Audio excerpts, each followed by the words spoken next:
আজকে দেখেন আমরা শিক্ষকরা এখানে থাকার কথা না। স্বাধীনতার ৫৫ বছরের আমরা শিক্ষকরা, আপনারা সাংবাদিক, আপনারা একটু লক্ষ্য করে দেখবেন আমাদের চাওয়া কিন্তু এত বেশি না। আমরা অনেক ভুগেছি, আমাদের চাওয়া এত বেশি না, সামান্য মাত্র 20% আমাদের ঘর ভাড়া। আজকে আমরা যে ঘর ভাড়াটা পাচ্ছি, যেমন আমার কর্মজীবন 22 বছর, আমি আমার বাড়ি গাজীপুর, আমি কর্মস্থল হলো কক্সবাজার, চট্টগ্রামের কক্সবাজার। আমাকে ঘর ভাড়া দেওয়া হয় মাত্র 1000 টাকা। আমি অ্যাসিস্ট্যান্ট প্রফেসর, সহকারী অধ্যাপক, হিসাব বিজ্ঞান ডিপার্টমেন্টে আছি। আপনি আমাকে বলেন, বাংলাদেশের যিনি মুরগির খোয়ার রাখেন, মুরগি ব্যাপারী, যে লেখাপড়া জানে না, বকলম যাকে এক কথায় বলতে পারি, তার মুরগি ব্যবসার করার জন্য যে মুরগির খড়টা রাখতে হয়, তাকেও গ্রামগঞ্জে 5000 টাকা ঘর ভাড়া দিতে হয়। আর বিশ্ববিদ্যালয়ের সর্বোচ্চ বিদ্যাপীঠ থেকে লেখাপড়া করে এসে শিক্ষকতা করছি আমরা, আমাদের ঘর ভাড়াটা 1000 টাকা। এটা কি একেবারেই বেমানান নয় কি?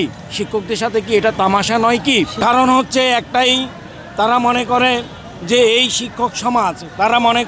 এই শিক্ষক সমাজকে আসলে না দিলেই চলবে। কেননা শিক্ষকরা এখানে সাদামাটা জীবনযাপন করেন, শিক্ষকরা এখানে আক্রমণাত্মক কোনো চিন্তাভাবনা করেন না, শিক্ষকরা এখানে কোনো রকমের তাদের পক্ষ থেকে কোনো রকমের মাঠে ময়দানে নামবে এরকম চিন্তাভাবনা তারা করে না।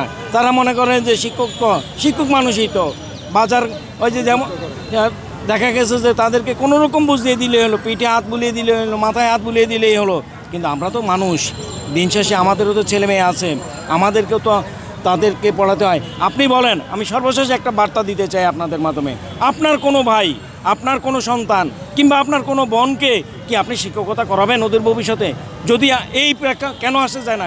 কেউ বলে না যে I will B a teacher, সবাই বলে I will B a doctor, I will B A engineer. কারণ একটাই, কারণ এখানে আধা পেটা করে খেয়ে শিক্ষা প্রতিষ্ঠানে গিয়ে শিক্ষকতা করতে হয়, এই পেশার কোনো সম্মান নাই। আর একটি কথা মনে রাখবেন, একজন জ্ঞানী ব্যক্তি বলেছেন, যে দেশের গুণীজনের সম্মান হয় না সে দেশে গুণীর জন্ম নেয় না। তাহলে অদূর ভবিষ্যতে আপনারা শিক্ষকতা পাবেন, আপনারাও তো কোনো বিদ্যালয়ে লেখাপড়া করেছেন, কোনো শিক্ষা প্রতিষ্ঠানে পড়েছেন, আপনারা অদূর ভবিষ্যতে আপনার ছেলে মেয়েকে পড়ানোর জন্যে কোনো শিক্ষক পাবেন কি না এই প্রশ্ন রেখে দিলাম। ধন্যবাদ। আসসালামু আলাইকুম।